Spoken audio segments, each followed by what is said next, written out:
안녕하세요. 오늘은 손택수의 반물 눈금을 같이 공부하겠습니다. 손택수의 반물 눈금은 2023년 고1 3월 학평에 출제된 지문이고요. 서정문학이고 동시에 형식이 없는 자유시입니다. 형식도 없고 서정문학인데 근데 이 글의 제목을 보니까 반물 눈금이에요. 그럼 우리가 밥을 지을 때 물을 맞추잖아요. 그때 경험이 없는 사람들 같은 경우에는 여기 옆에 밥솥 옆에 눈금을 봐요. 그 눈금에 따라서 물량을 붓거든요. 그러면 이 반물 눈금이라는 제목을 여러분들이 보시다시피 이 시는 굉장히 일상적인 소재를 기반으로 하여서 시가 실제 시작된다라는 거 그걸 기억하시면 됩니다. 일상적 소재. 자, 그러면 저랑 한번 본문을 한번 보도록 할게요. 가로 열고 내가 반물 눈금을 내가 밥을 짓는데 반물 눈금을 뭐 했어? 찾지 못했어. 찾지 못하면 어떤 밥이 될까요? 네, 질거나 물이 흥건한 밥이 되거나 아니면은 된 밥을 먹는 날들이 있더니 여기까지 볼게요. 참 일행을 보시면은 이거 일상의 경험이고요. 일상의 경험을 뭘로 제재로 활용하고 있다라는 거 기억하시면 되고 이거 일상의 경험은 누구의 경험이에요? 이거 시적 화자의 경험이라는 거. 시적 화자의 경험, 무슨 경험? 일상의 경험이라는 거 기억하셔야 해요. 이제는 이제는 이래요. 이제는 그러면 여기서 여기까지 시간이 뭐 했다라는 얘기예요? 흘렀다라는 얘기예요. 시간이 흘렀어. 그래서 그도 반물 눈금을 반물 눈금이 그죠? 반물 눈금을 맞추는 것이 내가 좀 익숙해져서 이제 뭘로 맞춰요? 손마디, 손등, 손가락 주름을 반물 눈금의 주름으로 쓸 줄도 알게 되었대요. 그러면은 화자에게 있어서 반물 눈금을 뭘로 여기 계량화된 수치가 아니라 경험에 근거하여서 자기의 그 몸을 사용하여서 반물 눈금을 아주 잘 맞추게 될 줄 아는 사람이 되었대요. 계속 볼게요. 촘촘한 손등 주름 따라 단맛을 조금씩 달리해 본다. 아까 필자가 뭐라 그랬냐면은 시적 화자가 손가락 주름 가지고 반물을 맞출 수 있게 됐다 그랬거든요. 근데 이 시적 화자가 어느 정도로 맞출 수 있게 됐냐면 촘촘한 손등 주름 따라서 단맛까지 자유자재로 조정할 수 있는 그 경지까지 이르렀나 봐요. 계속 손등의 중앙까지 올라온 수위를 그 물의 정도를 중지의 가운데 손가락의 마디를 따라 오르 내리다 보면 물꼬를 트기도 하고 막기도 하면서 여기까지 볼게요. 여기까지가 누구의 경험이냐면요. 필자가 지금 시적 화자가 여기서부터 시간이 흘러서 자유자재로 손마디, 손등, 손가락 주름으로 반물, 눈금을 맞출 수 있게 되고 정말 어떻게 경지에 이르는 되게 경지까지 이르게 된 것 같아요. 밥맛을 조금씩 달리해보는 것까지 됐잖아요. 그런데 갑자기 다른 얘기가 곧 나오기 시작합니다. 손등 중앙까지 올라온 수위를 반물할 때 밥이 있으면 물을 붓잖아요. 거기에 손을 이렇게 짚은 거죠. 그럼 손등 중앙까지 올라온 수위를 중앙의 마디를 따라 이렇게 오르내리다 보면 이건 누구의 경험이에요? 시적 화자의 경험인 거죠. 시적 화자가 이렇게 한 거죠. 그러면은 갑자기 누가 떠오르냐면요. 물꼬를 트기도 하고 물꼬가 뭐냐면요.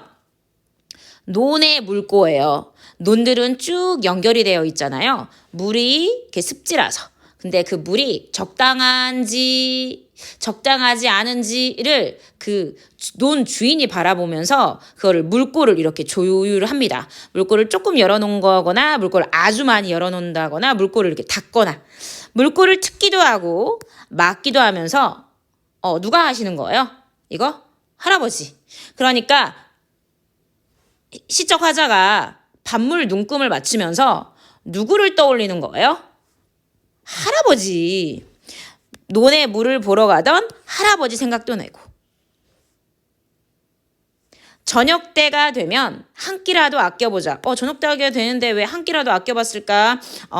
시적 화자는 어렸을 때 굉장히 가난했던 거죠. 그래서 저녁밥을 먹는데 한 끼라도 아껴보려고 노력을 했나 봐요. 친구 집에 마실을 가던, 어디가? 마실 갔어? 마실이 놀러 가던이라는 거예요. 마실을 가던 소년의 저녁도 떠오른다. 이 소년이 누구냐면요. 시적 화자겠죠.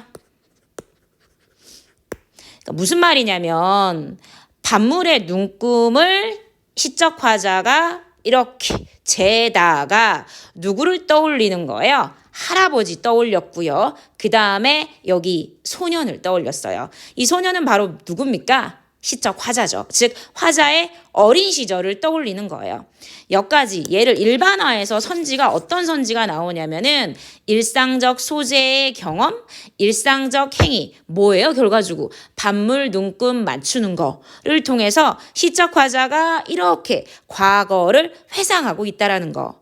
누구를 회상하는데요? 할아버지. 할아버지가 어떤 모습이에요? 논에 물꼬를 트기도 하고 막기도 하는 이런 모습이었고요. 그 다음에 소녀는 어디 갔어요? 친구 집에 놀러 갔어요. 왜요? 저녁 되면 한 끼라도 아껴보자라는 생각에 친구 집에 마시를 간 거죠.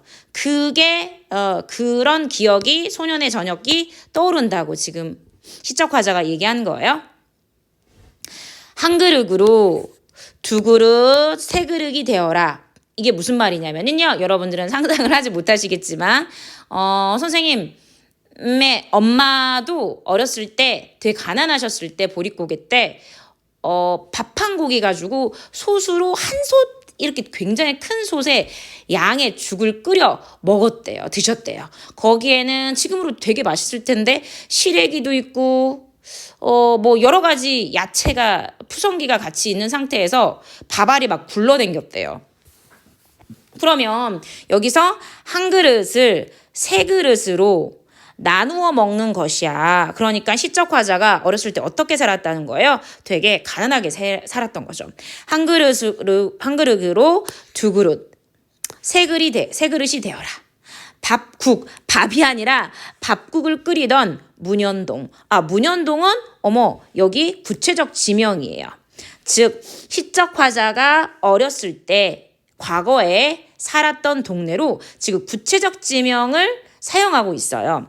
가난한 지붕들이 내 손가락 마디에는 있다. 웬일입니까? 지금 시적 화자가 나이가 들었거든. 그 나이가 들었고 시적 화자는 현재 물, 눈, 금 맞추면서 과거를 회상하게 되었는데 그때의 기억, 화자의 어린 시절의 그 기억 있잖아요.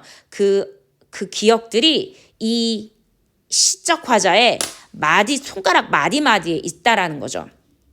그러니까 어른이 되었지만 가난했던 어린 시절의 그 기억들이 가난했던 어린 시절이 늙은 손에 고스란히 담겨져 있다는 뜻이에요. 일찍 철이 들어서 슬픈 귀 속으로 일찍 철이 들었대요. 네, 왜 철이 들을 수밖에 없을까요? 가난하셨다며. 가난하셨기 때문에 당연히 어떻게 일찍 철들 수밖에 없어요. 네, 보통 결핍이 있는 사람들은 스스로 모든 걸 알아서 해야 되기 때문에 일찍 성장해서 성공할 확률이 되게 높다고 하잖아요. 이 시적 화자가 어렸을 때는 형편이 너무 어려워서 일찍 철들 수밖에 없었던 거죠. 슬픈 귀 속으로 봉지쌀 탈탈 터는 소리 라도 들려올 듯. 이게 무슨 말이냐면요. 이 탈탈 털어. 야, 탈탈 털어서 나 좀 줘봐. 지금 봉지에 쌀이 들어있어. 그걸 봉지쌀이라고 하는데 가난하잖아. 쌀알이 없단 말이지. 그래서 탈탈 터는 소리라도 들려올 듯. 탈탈은 당연히 뭡니까? 음성상징어예요. 음성상징어고 음성상징어는 운율감을 형성하고요. 그 다음 두 번째 생동감을 줘요. 음성상징어 중에서도 음성상징어는 두 개, 의태어가 있고요. 의성어가 있어요. 엉금엉금 모양을 나타내는 것은 의태어, 그다음에 콸콸, 쏴 이런 것들이 의성어인데요. 얘는 탈탈 터는 소리니까 뭐겠어요? 음성상징어 중에서도 의성어인 거죠. 참고로 의태어나 의성어는 모두 음성상징어에 포함됩니다. 자, 그러면 봉질살, 탈탈 터는 소리, 무슨 이미지가 나와요? 첫 번째 출제 요소는 음성상징어, 가로 열고 의성어고요. 그 다음에 청각적 이미지, 그래서 감각적 이미지가 나온다라는 거. 감각적 이미지, 청각이 나와요. 봉지살, 탈탈 터는 소리라도 들려올 듯. 이게 무슨 말이냐면 시적화자가 어렸을 때 굉장히 가난했잖아요. 시적화자는 지금 현재 나이가 들어서 가난했던 어린 시절을 회상하고 있는 거거든요. 근데 슬픈 빗속으로 지금 어렸을 때 내가 들었던 봉지살 탈탈탈탈 다 털어서 밥 지었던 그 소리가 들리는 것 같대요. 그러면은 시적 화자는 청각적 이미지, 감각적 이미지를 통해서 탈탈탈탈탈 서는 소리가 지금 현재 내게 들린다고 하고 있잖아요. 그럼 청각적 이미지를 통해서 과거의 기억, 어린 시절의 기억, 유년 시절의 기억이 환기되고 떠오르고 있는 거죠. 그러니까 시적 화자에게 시적 화자가 가만히 있는데 마치 어렸을 때 들었던 봉지살 탈탈탈 터는 소리가 탈탈 터는 소리가 들리는 거예요. 선명하게 들리는 거죠. 계속 얼굴보다 갑자기 가슴이 너무 아파지네요. 봉지살 탈탈 터는 소리라도 들려올 듯. 얼굴보다 먼저 늙은 손이긴 해도 웬일이에요. 그 얼굴하고 손이 있으면 보통 얼굴이 먼저 늙잖아요. 근데 손이 늙는 사람들은 어떤 삶을 살았을까요? 굉장히 힘들게 살았던 거죠.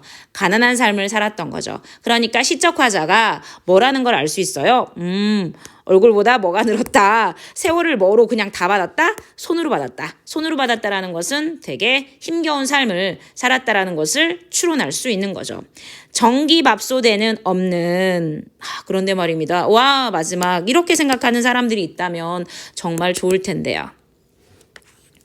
전기밥솥에는 없는 눈금. 사람들은 전기밥솥에 있는 눈금을 바라보면서 밥물을 맞추죠. 그런데 시적 화자에는 전기밥솥에는 없는 시적 화자의 눈금, 즉 굉장히 힘든 인생, 가난한 인생을 살았지만 자기가 그 좋은 경험치가 있어. 그 경험을 전기밥솥에는 없는 눈금이라고 얘기한 거예요. 그러니까 시적 화자는 그러니까 이런 거죠. 여러분들이 만약에 내신을 공부를 했는데 상상하지도 못하게 4등급을 맞았다고 칩시다. 근데 진짜 열심히 했어. 그런 상황에서 마음은 비록 찢어지겠지만 그것 역시 좋은 경험이 돼서 다음 기말고사 때 내가 꼭 잘 봐서 꼭 2등급으로 마무리할 거야 라는 인식. 그러니까 힘든 상황을, 힘든 삶을 살았지만 어려운 궁핍한 가난한 어린 시절을 보냈지만 그래서 얼굴보다 손이 더 늘었지만 현재의 자기 자신, 얼굴보다 먼저 늙은 손, 이것을 굉장히 긍정적으로 인식하면서 그렇죠. 자신을 위로하고 위안하고 있다라는 거 그렇게 하면서 마무리하고 있네요. 자, 그러면은 이 시를 한번 전체 보면은 앞에는 현재를 이야기했어요. 그러다가 뒷부분에 뭐요? 과거를 얘기하고 있다라는 거. 그다음 시적 화자는 과거를 회상하고 있는데 그 어린 시절의 과거가 어떻다? 가난했어요.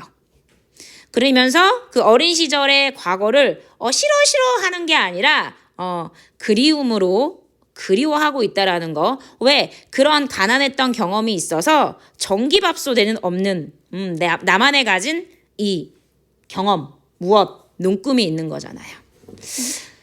네, 그리고 이미지가 감각적 이미지 있는다 그랬었는데 어디에 있었죠? 탈탈, 청각적 이미지. 그게 바로 의성어라고 이야기했었어요. 네, 그 다음에 시적 화자가 유년 시절의 기억을 빠져들게 했던, 떠올리게 했던 그 매개체의 역할이 뭐냐고요. 그게 뭐였어요? 반물 맞추는 거. 반물 눈꼴 맞추는 거. 반물 눈꼴 맞추는 그 경험으로 누구를? 할아버지를 떠올리고 누구를? 그렇죠. 그 소년을 떠올린다라는 거. 이렇게 해서 이 시가 마무리되었는데요. 네. 이 시가 쉬워 보이지만 그래도 어려운 작품이진 않지만 그래도 내신을 준비하시면서 꼭 정리하시고 흡수하시기 바랍니다. 여러분들을 응원하도록 하겠습니다. 열심히 살았던 분은 여기 분명히 전기밥솥에 없는 눈금을 가지게 될 거예요. 응원합니다. 화이팅!